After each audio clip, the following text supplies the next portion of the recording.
Hi, I'm your host Vasco Duarte. Welcome to the Scrum Master Toolbox podcast, where we share tips and tricks from Scrum Masters around the world. Every day, we bring you inspiring answers to important questions that all Scrum Masters face day after day. Hello everybody, welcome to our Wednesday Leading Change episode with Jeremia Riedel. Hey Jeremia, welcome back. Thanks, Vasco, for having me once more. Absolutely. So, Jeremiah, on Wednesdays, we dive into the murky waters of change, as I like to call them, and we try to learn from a story you will share. What are the main steps, maybe, or some key steps we need to consider in our own change processes, the ones we are involved with, of course, as Scrum Masters. So share with us one story of a change process you were involved with and go through, time-wise what was happening, but also highlight for us the main steps, the techniques, the tools, the tips or tricks you learned back then that you still apply today. Okay. So during the last year, we were kind of like thinking of the vision, mission, and the purpose that we are having here at the SDA. And the point was we're trying to work with the C-level on vision, mission, and purpose.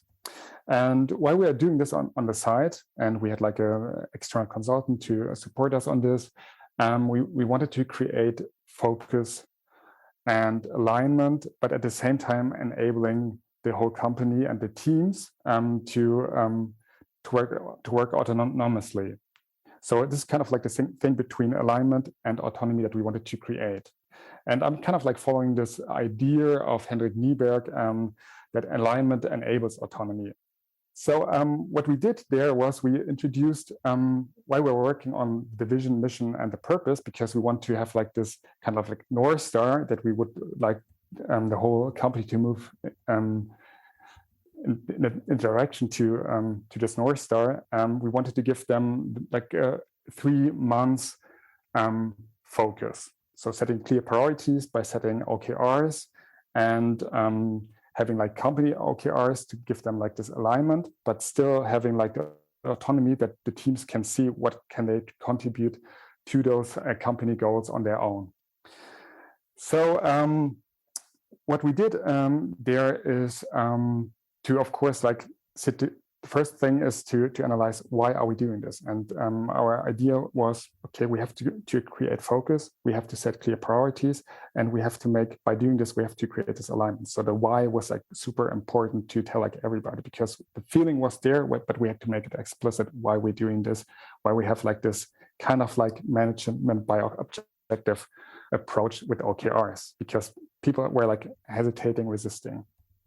So after like telling them like the why, we wanted to participate actively, and we asked like everyone, okay, if you have any ideas what the company goals could be like, just send them to us and to the C-level, so we can kind of like take a look at them and integrate them if we think these are the right priorities. But we get like the view from the crowd. So this was the second step, to let them participate actively. And the third step was basically like teaching the people about like framework of OKRs, how are we using it, how can we use this as a tool for us to creating this focus, this alignment, but still enabling autonomy. And then basically we had like this workshop days where we presented like the company goals, where we enabled also like the teams like to see on their own in a self-organized way with nice templates, how they could contribute with their product developments, with their, for example, also like the HR team, also like the finance team, how can they contribute with their own goals to the company goals. So this was like basically like the whole OKR process that we are following. And then at the end, we had like, again, like this transparency thing that we that every team showed what they are doing, and everybody was aligned on a let's call it like high level. After those different steps that we went through and like the whole OKR process and like also the preparations and being clear about the why, you have of course to follow up on it. I think that's the most important thing, like in applying like change management, that you keep giving that energy back to the teams, keep reminding them, giving and also helping, right? Because of course, when you apply things, you come up with questions. Of course, yeah. So we had like an open hour where people could just come in and say, okay, we're having problems with our OKRs here. Like guiding them in a way that we are always there for them to answer questions, to guide them through the process and all the impediments that we have on our way, and was really important to do that. Yeah, absolutely. It's one of the things that we already discussed, of course, which is this idea of bringing energy back to the system, because people may get excited about something early on, but the enthusiasm gets overwhelmed by the day-to-day business, of course. But one of the things that you talked about was very important, which is that, of course, teaching is important because this is new for people, but also getting them to express what they want this process to help us with, right? Like maybe the process is not for discussion, right? Like, sometimes you just have to accept that the process is not up for discussion.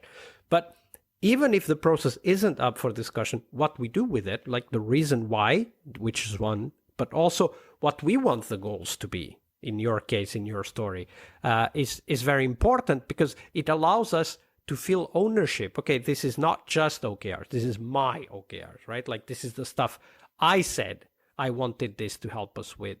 And I find that is one way to also create that dialogue that we need to have, this constant dialogue between those that are driving the change and those that are supposed to be benefiting from the change. Because obviously, just as any agile thinker would say, you can't expect the plan to happen exactly as you planned it, right? Like, so obviously we need to have that dialogue going on all the time and learning from what people are talking about.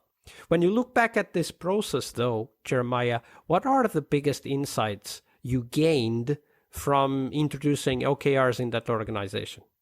I think time. We need time, and people need to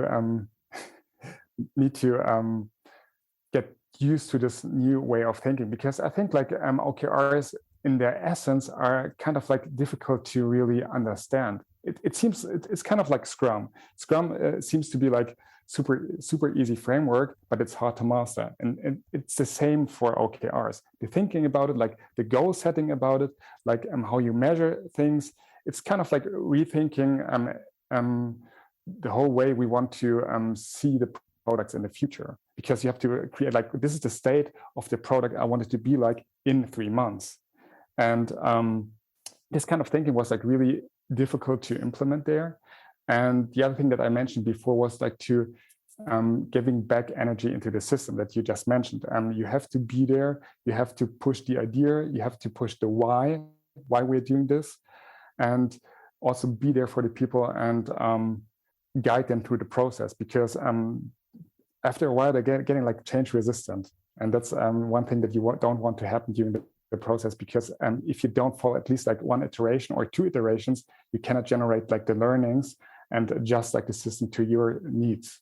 Yeah, absolutely. And that what you said is very important, because frustration may show up as change resistance as well, and frustration may come from not really knowing the details, not being able to define good goals, having to have too many meetings because of the goals that are now defined in OKRs. Like there's many possible sources of frustration. And if we're not listening to the teams, if we're not listening to the people we're supposed to be helping, i.e. if we're not getting feedback from our customers, is another way to put it, then we can't improve it. So that's a very good point.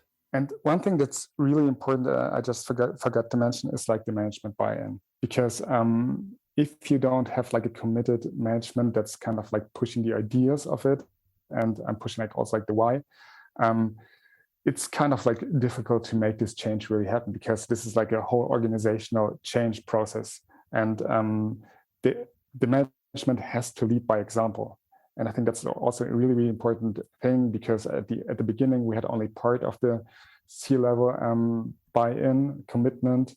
And like after the second iteration, we had like the full commitment. And this made really big difference, like in the impact this OKR framework had on our company. Yeah, that's a very good point, right? Like we really need to have that front and center. If the leaders in the organization are not leading the change, then the change is probably not going to happen. Right. Thank you for sharing the story, Jeremiah. Thank you so much, Vasco. See you soon. Leading change is one of the core skills we must acquire, but it is only one of the steps towards our success as Scrum Masters. Tomorrow, on Success Thursday, we will talk about how to define success for the Scrum Master role, we'll cover tips on how to measure your way to that position, and most importantly, how to develop that focus on continuous improvement that is as important for Scrum Masters as it is for teams. See you tomorrow. We really hope you liked our show. And if you did, why not rate this podcast on Stitcher or iTunes?